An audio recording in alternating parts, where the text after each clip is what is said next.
Good afternoon, you're listening to Glos Live with me, Tom Seymour. The headlines at 4 o'clock. You're listening to Glos Live. The debt in Britain could rise to over £100 billion because of increased tuition fees. Do sportsmen and women need better medical checks? And Glos Live goes barking mad for corgis. Glos Live.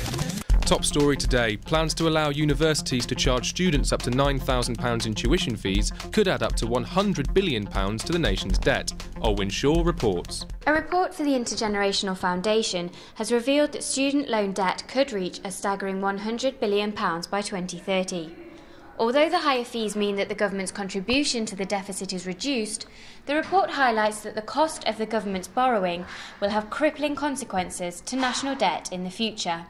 The University of Gloucestershire's Vice-Chancellor, Stephen Marston, told Glos Live that he believes the changes are fair, but understands people's worries. This new system is going to ask students, when they're earning a good wage after they've left university, to pay a proportion of that wage, because they'll be earning more than other people earn. I do understand why people are worried about it. Of course, nobody would want to have it if there was enough public money available, but that's where we are. The government have insisted its plans are sustainable, and they predict that the debt will peak at £50 billion by 2030. But this report is slightly more sceptical. Glos Live. After several road collisions last week, Gloucestershire County Council has pledged to put forward more money to improve safety on the county's roads. Glos Live's Nick Harris is in Cheltenham. Here on Bath Road, it is obvious that Gloucestershire traffic is manic.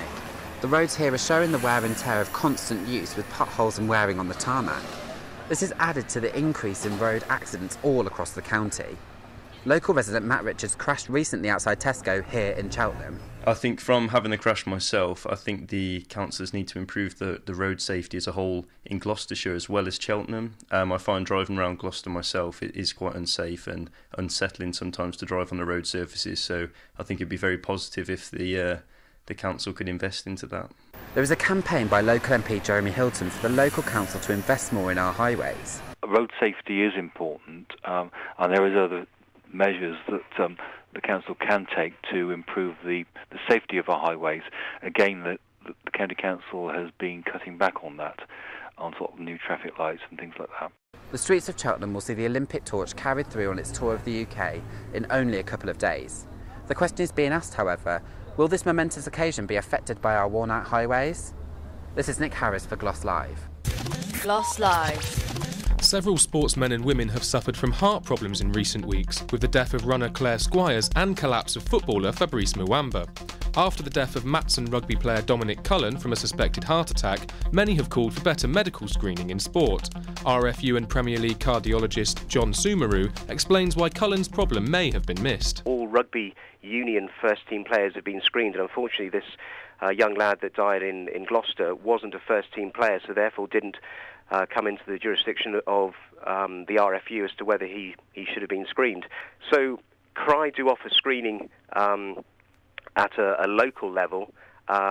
It's paid for by the clubs, but unfortunately not all clubs pay for it. Glos Live. Lockerbie bomber Abdel Bassat al-Megrahi has been buried in Libya today.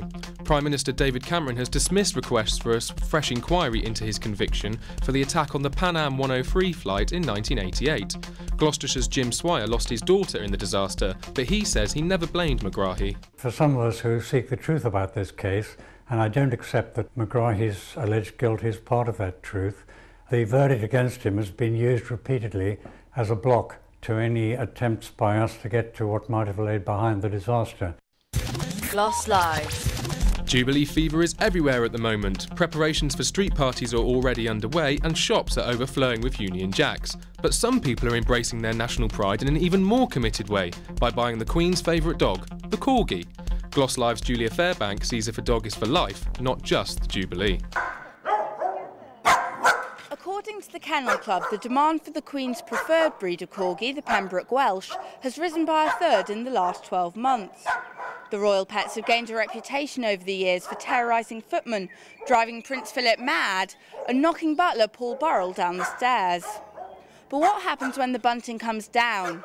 Will the patriotic value of the Corgi also decline? Well, I'm with Reuben Croft, a kennel assistant at the Cheltenham Animal Shelter.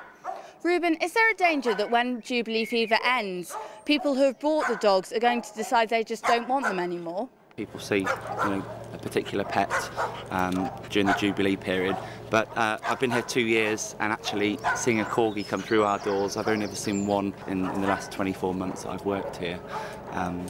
But no, we do see particular trends in breeds. I mean, a while ago it was the German Shepherds and Rottweilers, and of course now with the more common Staffordshire Bull Terrier, we do see those come through our doors on a regular basis. Glos Live. Bobby Kearsey joins me in the studio now with the latest sport. Bobby. Yes, thank you, Tom. England have beaten the West Indies by 5 wickets in the first test at Lord's. The home side were struggling on 57 for 4 when Kemar Roach removed Jonathan Trott for 13 and Kevin Peterson followed shortly after, edging Shannon Gabriel to the keeper, also for 13. But Alistair Cook and Ian Bell put on a partnership of 132 to lead England towards victory, with Cook falling shortly before the end of the match for 79 and Ian Bell ending on 63 not out. The second test between the two sides takes place on Friday at Trent Bridge. That's all the sport. Back to you, Tom. Well, that's all we've got time for here at Glos Live, but join us again in an hour for the latest updates. As always, you can follow us on Twitter at Glos Live with all the latest news updates. Till then, goodbye. Glos Live.